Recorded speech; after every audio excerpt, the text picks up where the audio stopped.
Kata Nabi, ada dua golongan yang kelak aku tidak melihat mereka di dalam surga. Bahkan mereka tidak pernah mencium bau surga pun tak mencium, kata dia. Yang pertama, pemimpin yang zalim. Pemimpin yang di tangannya ada kekuasaan tapi dia gunakan untuk menyakiti rakyatnya, memeras rakyatnya, mengambil kepentingan dari rakyatnya. Ini pemimpin zalim. Yang kedua, kata Nabi, perempuan yang berpakaian kemudian seperti orang yang telanjang.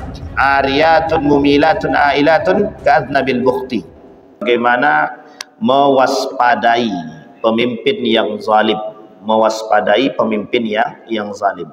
Bapak Ibu sekalian yang berbahagia, kami akhir-akhir ini ada program keliling masjid untuk menyampaikan permasalahan-permasalahan seputar kepemimpinan dalam Islam, agar umat muslim, terkhusus umat muslim umumnya, untuk seluruh umat manusia, terkhusus umat muslim, agar mereka sadar akan bagaimana model kepemimpinan dalam Islam, bagaimana Islam mengatur orang-orang yang dipilih dan orang-orang yang memilih.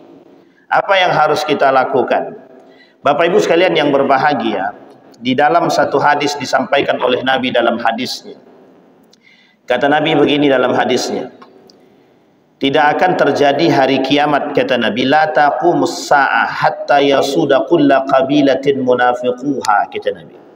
Tidak akan terjadi hari kiamat, kata Nabi, sampai kalian akan melihat setiap kabilah-kabilah itu, para pemimpin-pemimpin kabilah itu muncul kemunafikannya.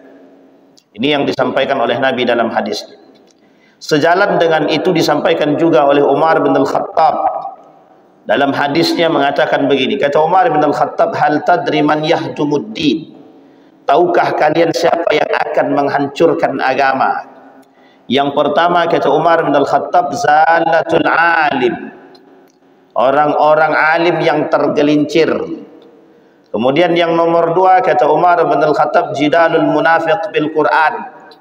Orang-orang munafik yang berdebat tapi menggunakan ayat-ayat Al-Quran. Kemudian yang ketiga, malikun kadzab, pemimpin yang pendusta. Di dalam riwayat yang lain disampaikan juga, kata para ulama, setidaknya ada tiga hal yang akan menghancurkan satu kaum. Disebutkan oleh Nabi dalam hadisnya, idza duyi'atil amanatu fantazir as-sa'ah.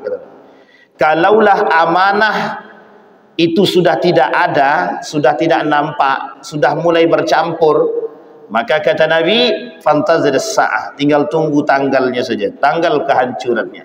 Salah satu penyebab kehancuran satu kaum, kata Nabi, disebabkan karena hilangnya amanah. Hilangnya amanah itu banyak maknanya. Banyak maknanya. Apa maknanya hilang daripada amanah? Tidak adanya lagi orang-orang yang amanah, dan ini penyebab kehancuran satu kaum.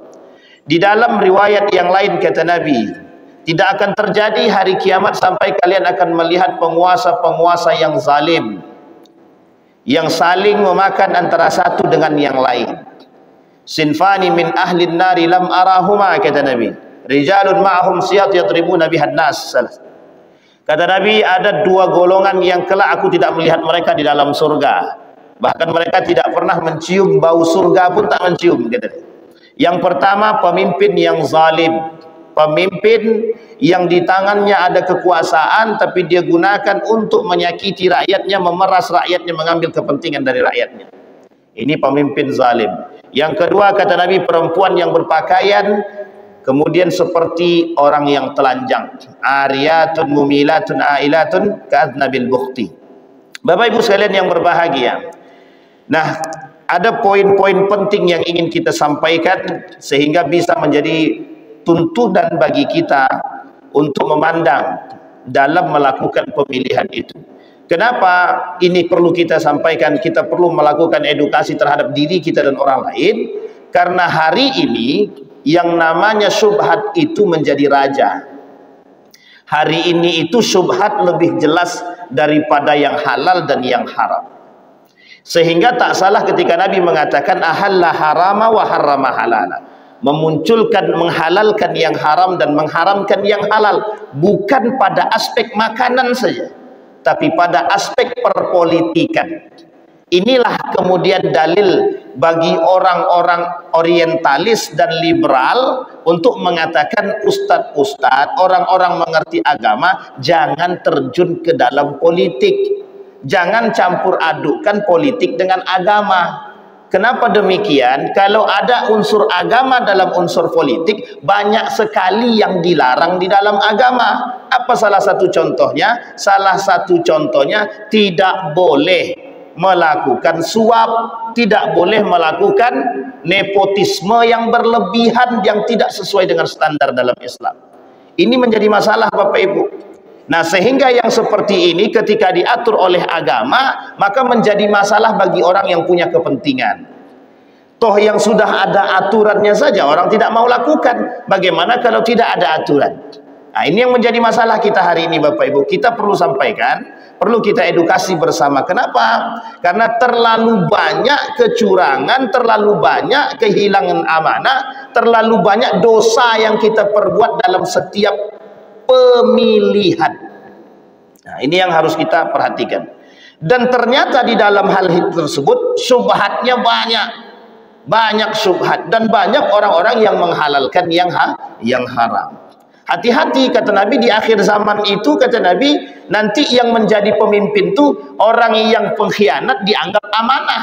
Berbondong-bondong orang mengatakan bahwa si anu itu tidak pengkhianat, si anu itu amanah kok, padahal dia pengkhianat. Atau sebaliknya, orang-orang mengatakan si anu itu amanah, tapi sebagian besar mengatakan dia pengkhianat. Jadi orang amanah dianggap pengkhianat, orang pengkhianat dianggap amanah. Yang salah dibenarkan, yang benar disalahkan. Nah, salah satu solusi yang kita tawarkan adalah yang kita tawarkan agar tidak terlalu jauh kita terjerumus dalam permasalahan tradisi. Kenapa kita katakan permasalahan tradisi? Karena setiap melakukan pemilihan, rata-rata orang tak mau berujuk kepada agama. Rata-rata orang tak mau merujuk kepada agama. Kenapa? Membatasi ruang gerak. Agama membatasi ruang gerak. Inilah alasannya kenapa orang mengatakan agama itu musuh negara. Alasannya orang mengatakan agama itu musuh negara karena terlalu banyak aturan-aturan agama yang mengatur, sehingga tidak leluasa orang berbuat mau kecurangan dan lain sebagainya. Sampai di sini bisa dipahami ya Bapak Ibu ya. Baik. Nah, kembali kepada poin kita. Sebelum kita bahas bagaimana mewaspadai pemimpin yang zalim, kita akan coba angkat terlebih dahulu bagaimana model kepemimpinan dalam Islam Bapak Ibu. Kepemimpinan di dalam Islam setidaknya dalam model wilayat itu ada 3. Satu modelnya dibaiat. Dibaiat itu dipilih, ditunjuk secara aklamasi. Ditunjuk rame-rame, selesai dia, pokoknya kami maunya dia jadi pemimpin, naik. Abu Bakar begitu, Umar bin Khattab begitu. Umar bin Khattab sama Abu Bakar itu begitu sama. Kumpul, musyawarah, tunjuk langsung. Kami pengen Abu Bakar naik jadi seorang khalifah, pemimpin, naik dia. Dibaiat langsung. Yang kedua, model yang kedua itu sistem dinasti, politik dinasti. Tahu Bapak Ibu politik dinasti ya? Nah, yang sekarang terjadi itu dari mulai Muawiyah bin Abi Sufyan sampai akhir Daulah Utsmaniyah dalam Islam, itu sistemnya sistem dinasti, kekerajaan, atau sistem memilih dari atas ke bawah. Pemimpin yang berhak memilih, siapapun yang mau dipilih oleh pemimpin terserah.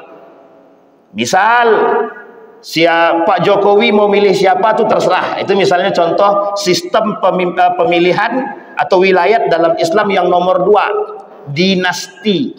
Nah, ada sistem yang kemudian bermasalah, ada politik identitas, politik dinasti itu kadang-kadang bermasalah.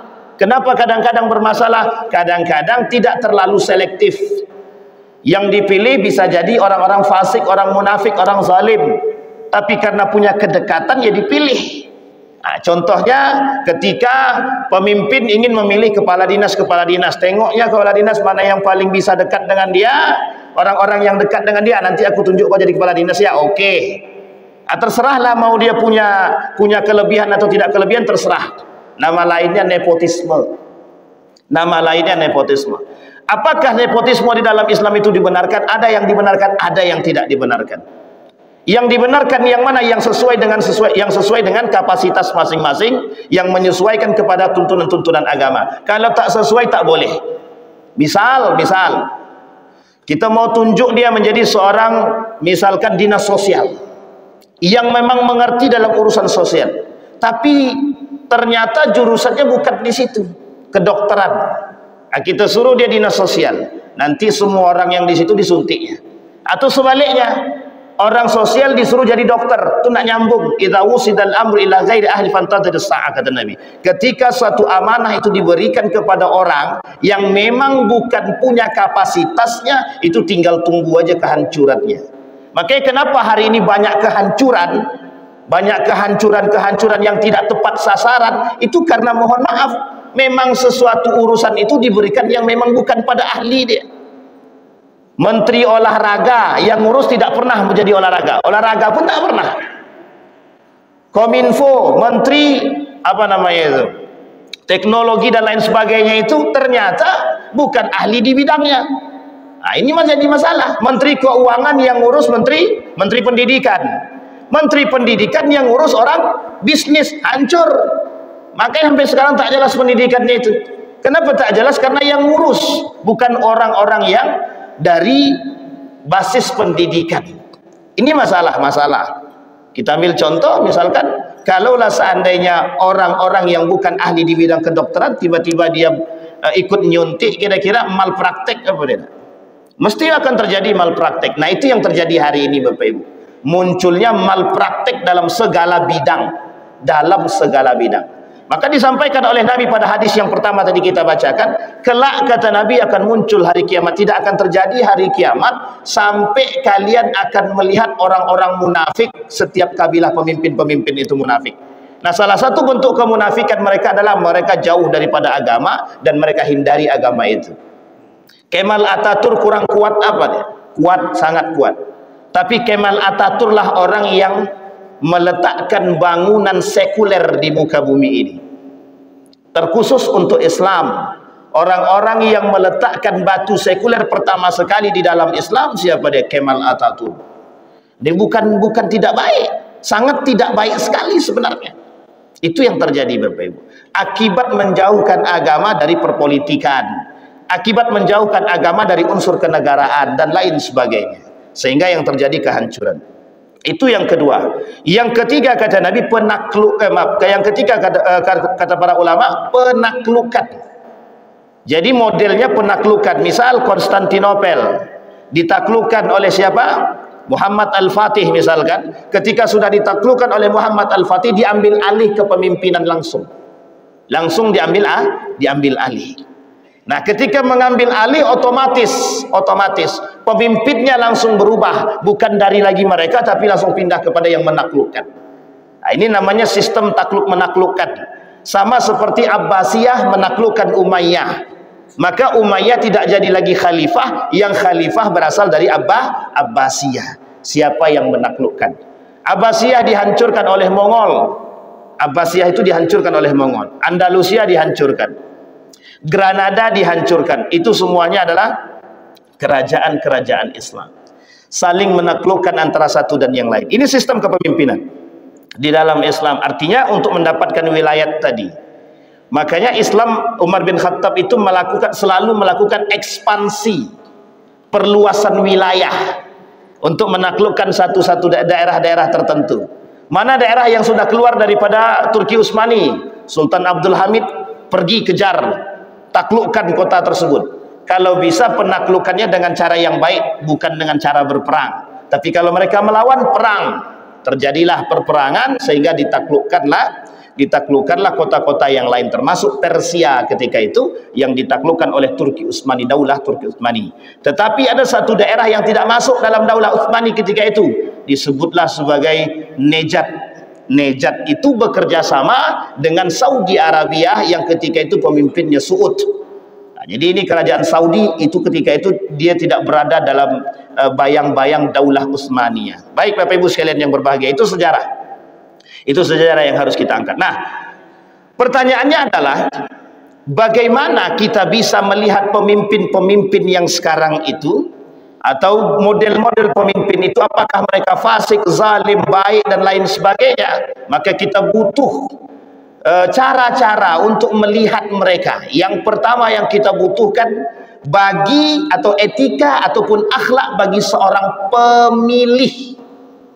Etika bagi seorang pemilih, akhlak bagi seorang pemilih harus bersandarkan pada yang pertama iman dan hati. Akhlak itu penting. Sekarang itu pemilih itu berdasarkan bukan pada iman, bukan pada hati. Mereka memilih berdasarkan pada nafsu. Mereka memilih berdasarkan pada fiti, pulus.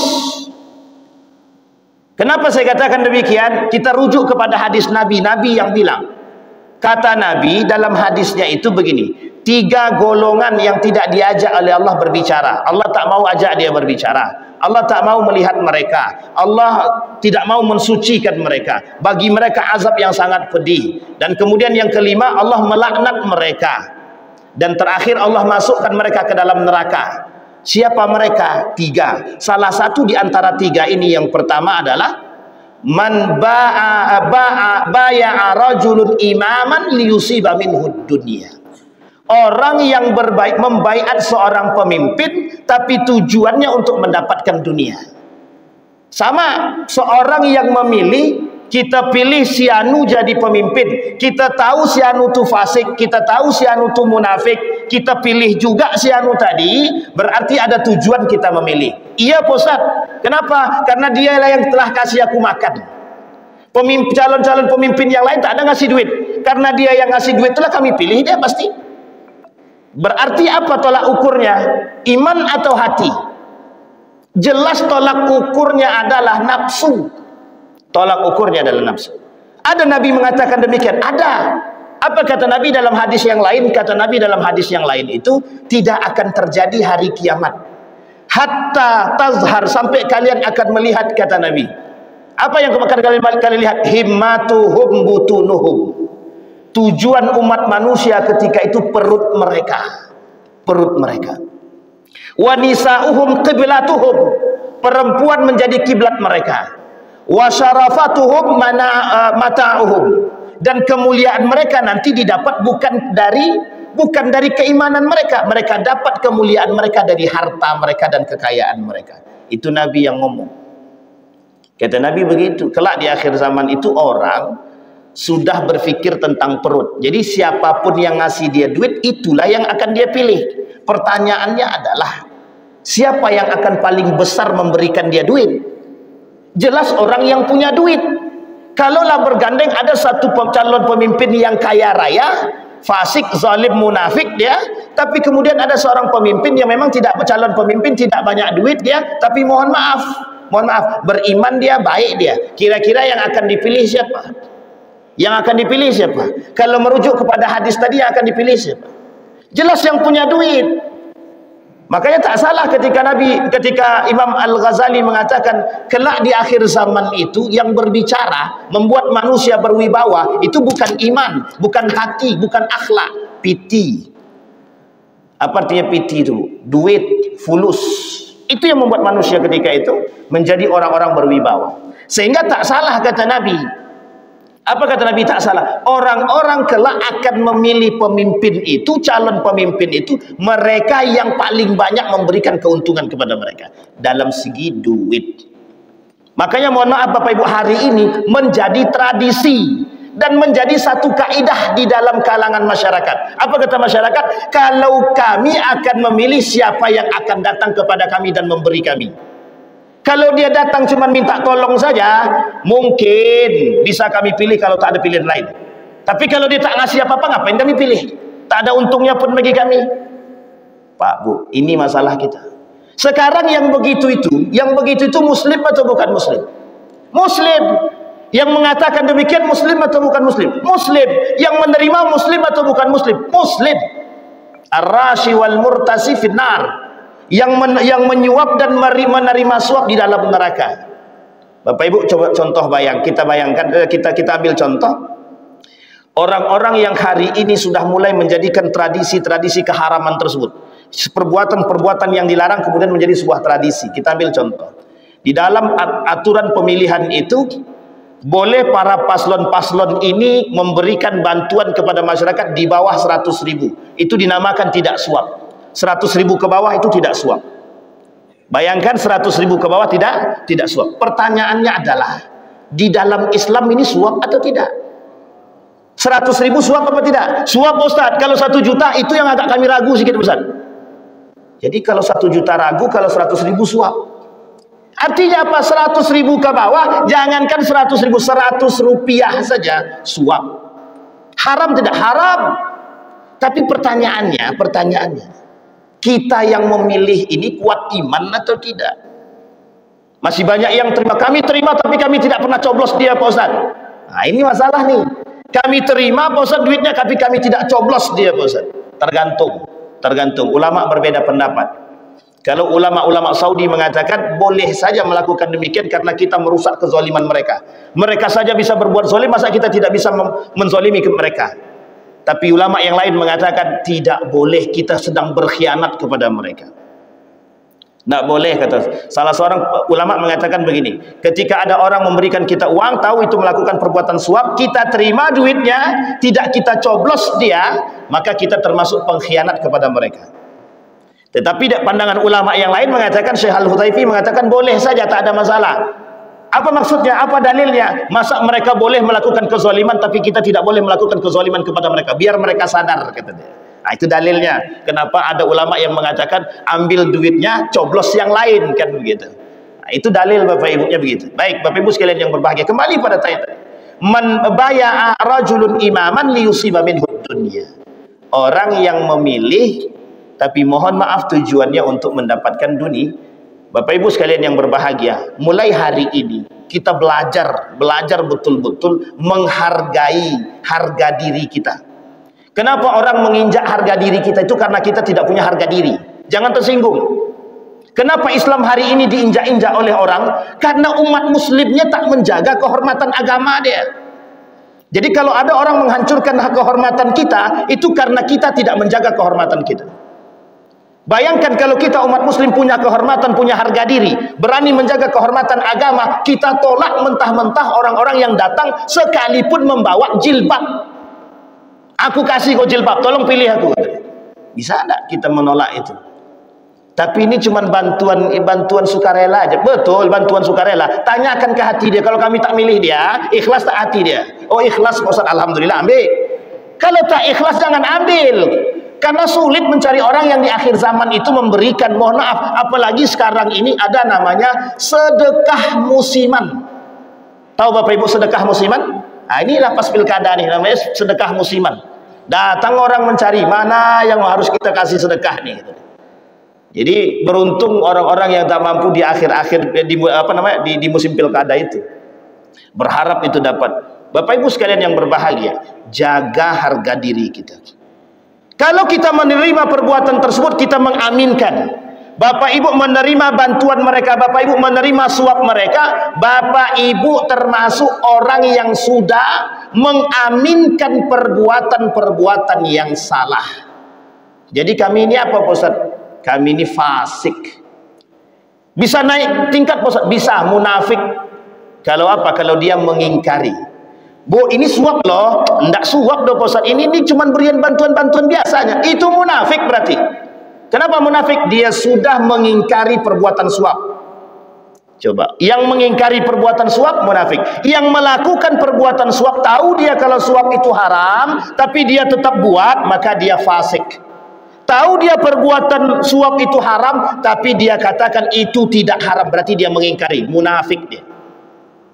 Sekarang Pak Ustaz tidak ada yang tidak begitu, semuanya begitu Pak Ustaz. Itu yang harus kita lawan, bukan kita amini, bukan kita kemudian mengikuti. Kan sudah menjadi tradisi Pak Ustaz. Berarti kelak akan muncul fatwa-fatwa baru.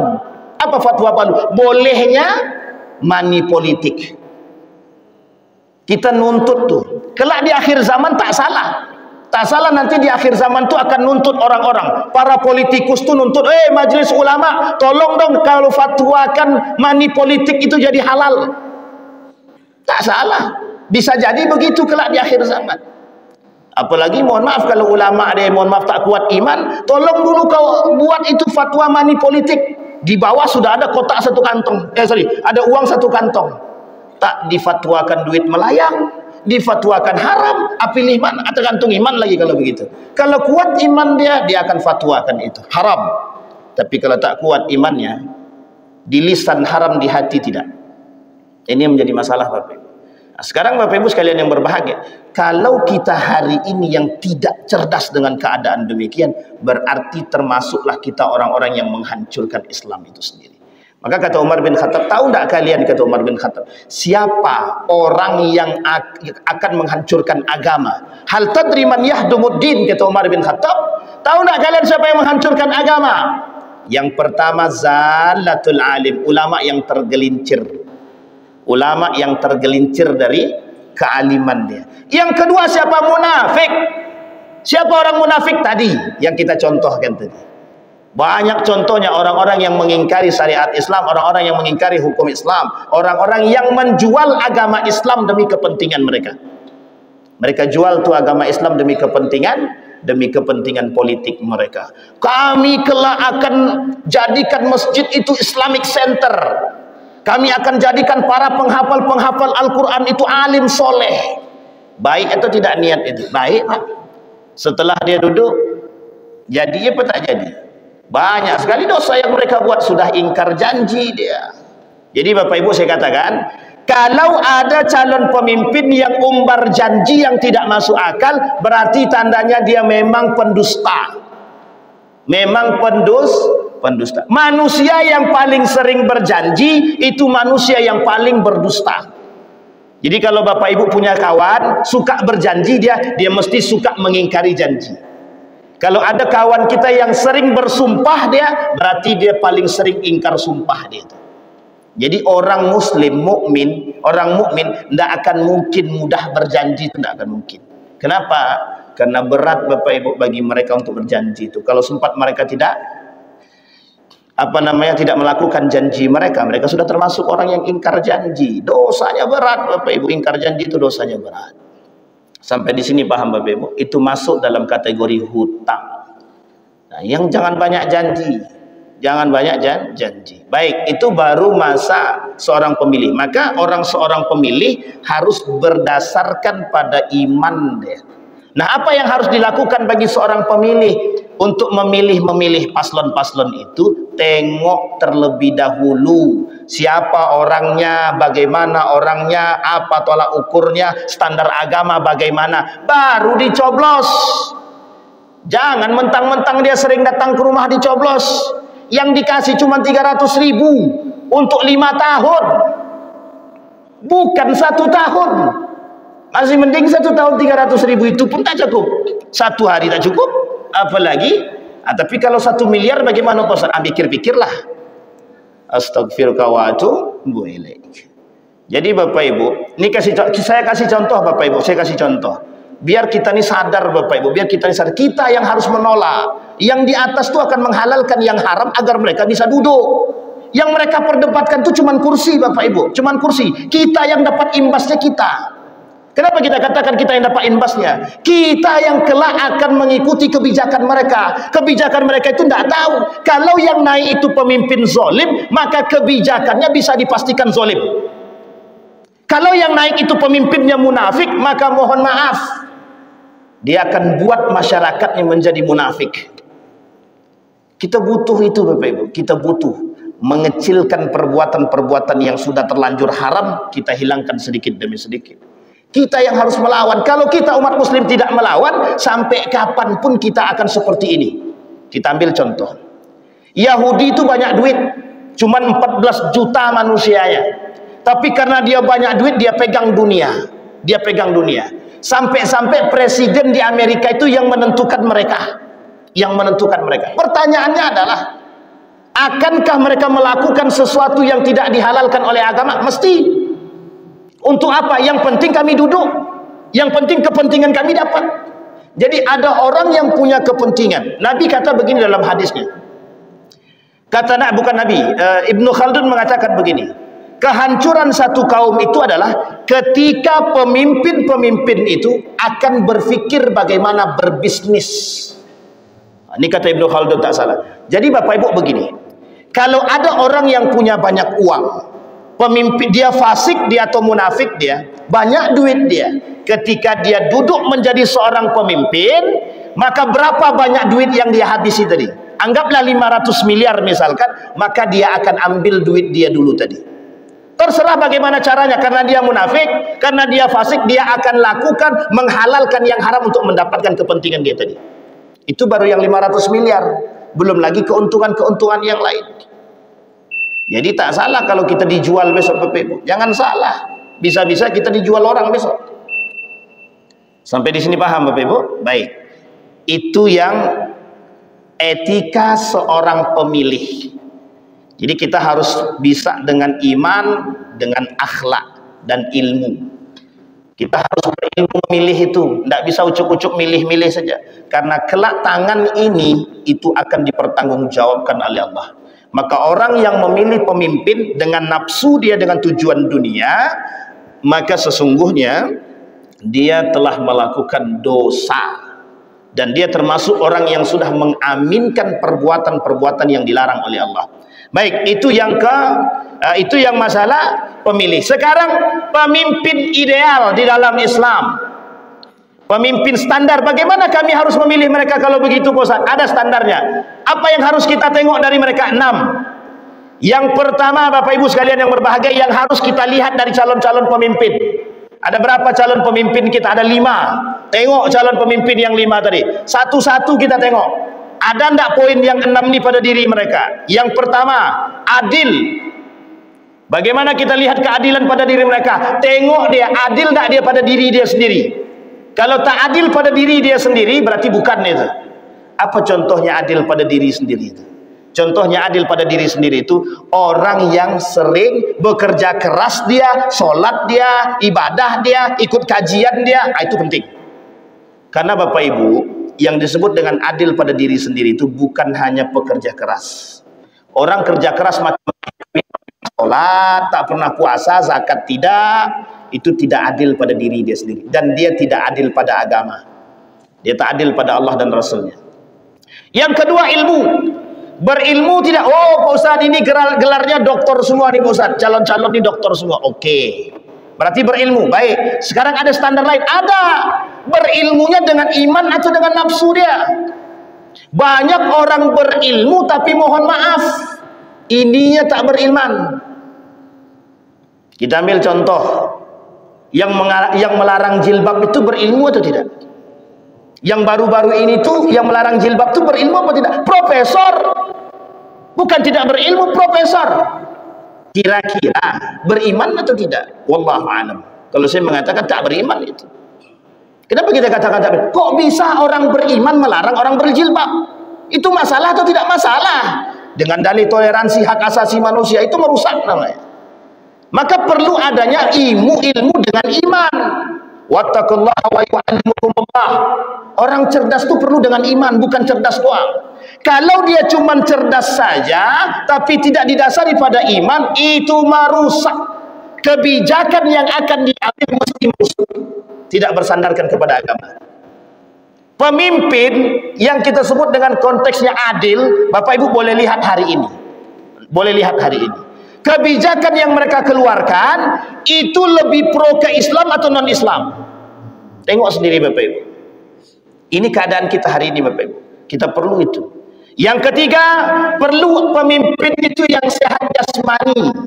Tidak cacat dia, tidak patah tangan dia, tidak sakit-sakitan dia. Ini pemimpin umur dah berapa? 80 tahun. Mau jadi pemimpin juga, oke. Terpilih dia satu hari, besok mati dia. Atau besok masuk rumah sakit dia sakratul maut, selesai. Kata wakilnya, itu yang kuharapkan gitu deh kan. Naik wakilnya langsung. Kan senang hati dia. Artinya apa Bapak Ibu? Carilah pemimpin-pemimpin yang segar bugar sedikit. Jangan pemimpin-pemimpin yang loyo, lah pakai tongkat pula, kan lain sebagainya. Kemudian normal, yang keempat normal, tidak cacat. Apa yang kita katakan tidak cacat itu? Yang tidak cacat itu pemimpin yang ya tangannya lengkap, kaki dia lengkap, mata dia lengkap, telinga dia lengkap, tak tuli, tidak buta. Kemudian tidak cacat tangannya, tidak cacat kaki dan lain sebagainya, Bapak Ibu. Kenapa? Biar aktivitas dia berjalan dengan baik. Kalau cacat kaki dia susah nak jalan. Kalau mata dia tak nampak atau buta dia susah dia nak jalan. Bagaimana nak beraktivitas? Kalau tuli dia bagaimana dia nak melakukan sesuatu? Baik. Yang kelima bijak. Pemimpin, calon pemimpin tu harus bijak, tengok dia. Bijak atau tidak? Bijak itu maksudnya bijaksana. Bijaksana ni gimana tolak ukurnya Ustaz? Bijaksana tolak ukurnya, tengok kebijakan-kebijakan yang dilakukan. Orang dia belum duduk, tengok pada diri dia dan keluarga dia. Maka perlu kita melihat latar belakang dia. Jangan main pilih aja, tunjuk, tengok latar belakangnya. Oh, ternyata latar belakangnya mantan koruptor, misal. Lo kok mantan koruptor kok masih dipilih? Tahu kita koruptor, kita pilih juga deh, itu yang bodoh siapa? Jangan tersinggung Bapak Ibu, begitu keadaan kita. Iya memang begitu keadaan kita hari ini. Kalau kita tidak terang-terangan, kita tidak sadar-sadar. Bahasa diplomasi itu tidak membuat kita sadar nampaknya. Sekarang kita tembak terang-terangan. Banyak calon pemimpin-pemimpin itu yang ada di dunia ini tuh mantan koruptor, masih kita pilih. Nah, kalau mantan kan udah tobat Ustaz. Oke, kalau kita tahu karakter dia. Kalau kita tak tahu karakter dia.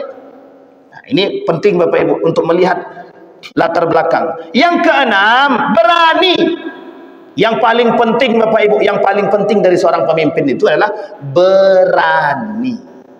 Berani enggak dia, mohon maaf, berani enggak calon pemimpin ini kelak ketika mereka duduk menumpas kemungkaran, memboikot produk Israel, menutup atau melarang dan tidak boleh memberikan izin kepada produk-produk Israel untuk masuk. Berani atau tidak? Kalau berani dia pilih.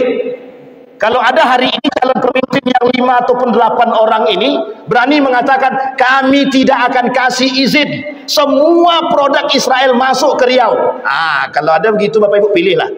Kalau ada. Pertanyaannya ada enggak? Masalah ikut piti masuk apa? Berani enggak mereka menumpas LGBT?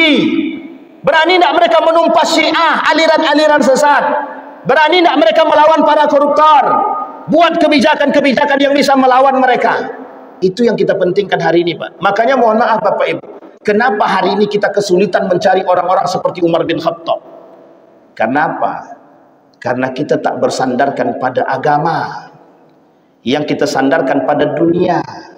Yang kita sandarkan kepada nafsu. Sehingga mohon maaf Bapak Ibu, ini cerita sudah saya sampaikan di beberapa tempat. Profesor Dr. Yunahar Ilyas itu Majelis Ulama Indonesia. Beliau katakan kepada para anggota dewan itu, kalian baca buku Umar bin Khattab, kata beliau, biar karakter-karakter itu terbentuk, karakter-karakter pemimpin itu terbentuk dalam diri setiap anggota dewan itu. Apa jawaban mereka? Jawaban mereka satu, kalau gitu belikanlah kami buku. 500 orang masa minta kepada seorang profesor untuk belikan buku. Anggota dewan, apa nggak punya duit mereka untuk membeli buku yang bisa membentuk karakter kepemimpinan mereka? Mereka nggak mau. Artinya apa? Takut. Apa yang mereka takutkan? Kalau seandainya muncul Umar bin Khattab yang lain, mohon maaf, sulit nak korupsi. Sampai di sini bisa dipahami Bapak Ibu. Kita butuh pemimpin yang berani sekarang. Nah, makanya Bapak Ibu kita keliling. Kami keliling-keliling masjid untuk menyampaikan ini. Poinnya hampir sama. Tujuannya apa? Tujuannya satu saja. Paling tidak kita sadar dulu. Kita ini sedang diinjak-onjak orang. Kita tak sadar. Kita udahlah, itu tak urusan kita, tak urusan. Siapa bilang ini bukan urusan kita Bapak Ibu? Ini urusannya umat muslim. Urusannya umat muslim. Menjauhkan umat muslim dari perbuatan kemaksiatan dan kemungkaran itu kewajiban seluruh umat muslim. Bukan orang, bukan ulama, bukan ustadz. Tapi kewajiban bersama. Kewajiban bersama. Sampai di sini paham Bapak Ibu? Sebelum saya tutup.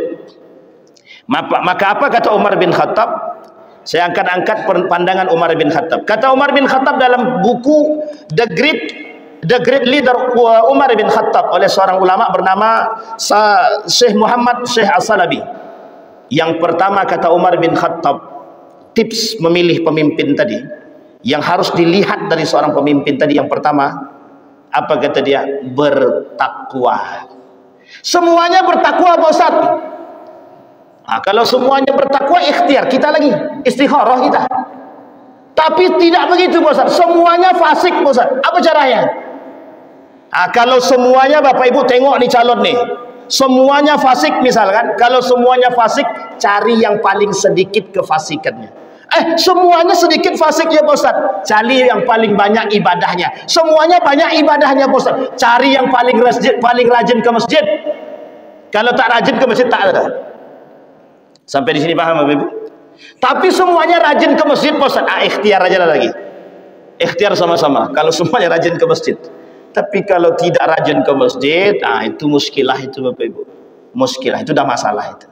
Pemimpin kalau sudah tak nampak dari masjid itu susah. Tolak ukurnya yang pertama bertakwa Bapak Ibu. Yang kedua memiliki kesabaran dan optimisme, kata Umar bin Khattab. Orang-orang yang memiliki kesabaran. Salah satu tipe karakter Umar bin Khattab itu dia optimis, sabar, harus tegas. Yang ketiga harus tegas. Kita punya pemimpin tegas dah hari ini. Kita punya Bapak Ibu pemimpin tegas dah hari ini. Yang dulu kita anggap tegas itu siapa? Soekarno, Soeharto. Setelah itu ada tak? Tidak ada. Anies Baswedan dah tak naik dah Pak. Kita berharap Bapak Ibu, kita berharap dan berdoa kepada Allah agar kita ini punya pemimpin yang baik, pemimpin yang berani, yang tegas. Tapi Bapak Ibu sekalian yang berbahagia, nih terakhir poin dari saya Bapak Ibu, pemimpin itu cerminan rakyatnya. Pemimpin itu cerminan rakyatnya. Kalau pemimpin yang duduk itu munafik, mesti rakyat yang memilih itu munafik. Kenapa? Itu yang mengatakan Nabi. Cerminan pemimpin itu cerminannya rakyat dia. Kenapa? Tidak mungkin orang beriman memilih orang munafik. Mesti orang munafik yang memilih munafik. Koruptor akan memilih orang beriman. Kecil kemungkinan Pak. Mesti koruptor juga akan memilih calonnya yang koruptor. Kenapa? Biar sama-sama kelak korupsi. Kalau enggak, gimana caranya? Kalau kita koruptor memilih dia yang pemimpin-pemimpin alim soleh, besok naik pemimpin alim diusutnya. Ini mantan-mantan koruptor nih. Tarik nih. Masuk penjara. Rugi aku milih kau nih. Kan gitu. Ujung-ujungnya menjadi masalah. Bapak Ibu sekalian yang berbahagia. Keempat, harus cerdas, kata Syekh Muhammad Salabi mengutip daripada Umar bin Khattab tadi, harus cerdas. Kenapa Bapak Ibu harus cerdas? Bapak Ibu, kita butuh hari ini pemimpin yang cerdas dan berani berijtihad.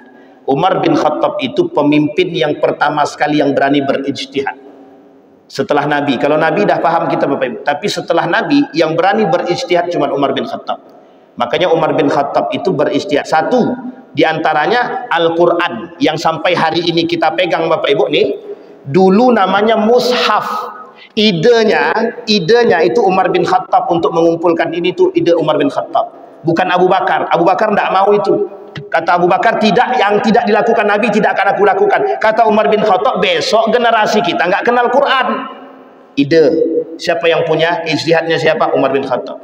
Salat tarawih, ide siapa? Nabi cuma 3 kali sholat, habis itu balik sholat di rumah. Tidak ada lagi orang sholat setelah itu. Masa Abu Bakar juga tidak.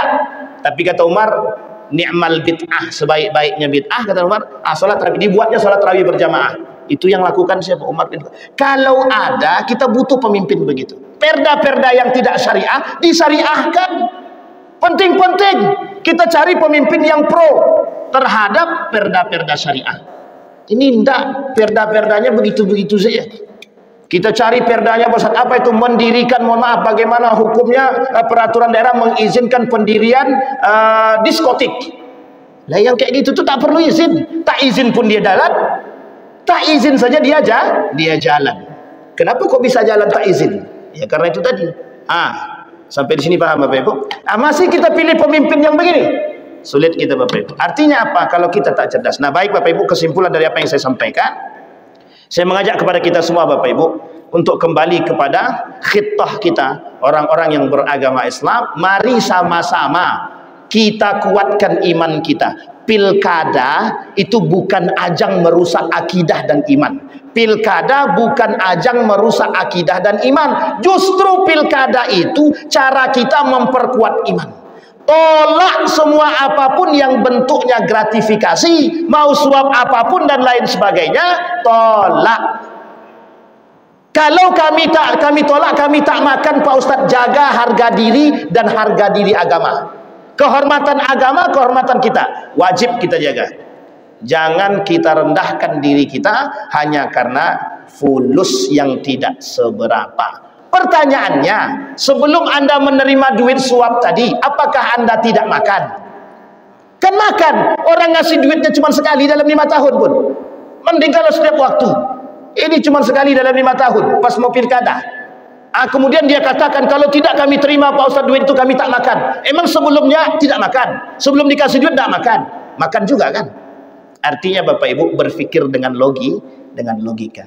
Sehat-sehatkan akal fikir kita, kuatkan iman kita, karena hari ini kita berhadapan dengan orang-orang yang ingin merusak nilai-nilai agama. Kelak kalau agama ini rusak, mohon maaf, imbasnya bukan kepada kita, imbasnya pada generasi kita. 20 tahun yang akan datang, generasi kita tidak mengenal nilai-nilai agama. Berpikir untuk memikirkan masa depan Bapak Ibu, karena generasi kita yang akan meneruskan kita, bukan kita. Bapak Ibu yang sudah tua-tua mungkin tak lama lagi, tapi mereka yang 20 tahun yang akan datang yang akan menikmati hasil tanam kita. Kita tanamkan keburukan, mereka yang menikmati keburukan itu. Kita tanamkan kebaikan, mereka yang akan menikmati kebaikan tersebut. Fa'tabiru ya ulil absar la'allakum tuflihun. Kita berdoa kepada Allah. A'udzu billahi minasyaitonir rajim. Bismillahirrahmanirrahim. Alhamdulillahirabbil alamin. Hamdas syakirin, hamdan na'imin, hamdan yuwafi ni'amahu wa yukafi'u mazida. Ya Rabbana lakal hamdu kama yanbaghi li jalali wajhikal karim wa 'azimi sultanik. اللهم صل على محمد وعلى ال محمد في العالمين انك حميد مجيد. اللهم فقهنا في الدين وعلمنا التاويل. اللهم انصر اخواننا المجاهدين في فلسطين وفي غزه وفي كل مكان. اللهم اجعل تجمعنا تجمعا مرحوما واجعل تفرقنا من بعده تفرقا معصوما. ربنا هب لنا من الصالحين. اللهم جنبنا من منكرات الاخلاق وسيئات الخلق. اللهم ارزقنا اماما عادلا. اللهم ارزقنا إماما عادلا. اللهم ارزقنا إماما عادلا. اللهم أصلح إمامنا يا رب. اللهم أصلح إمامنا يا رب العالمين. اللهم انفعنا بما علمتنا ورزقنا علوما تنفعنا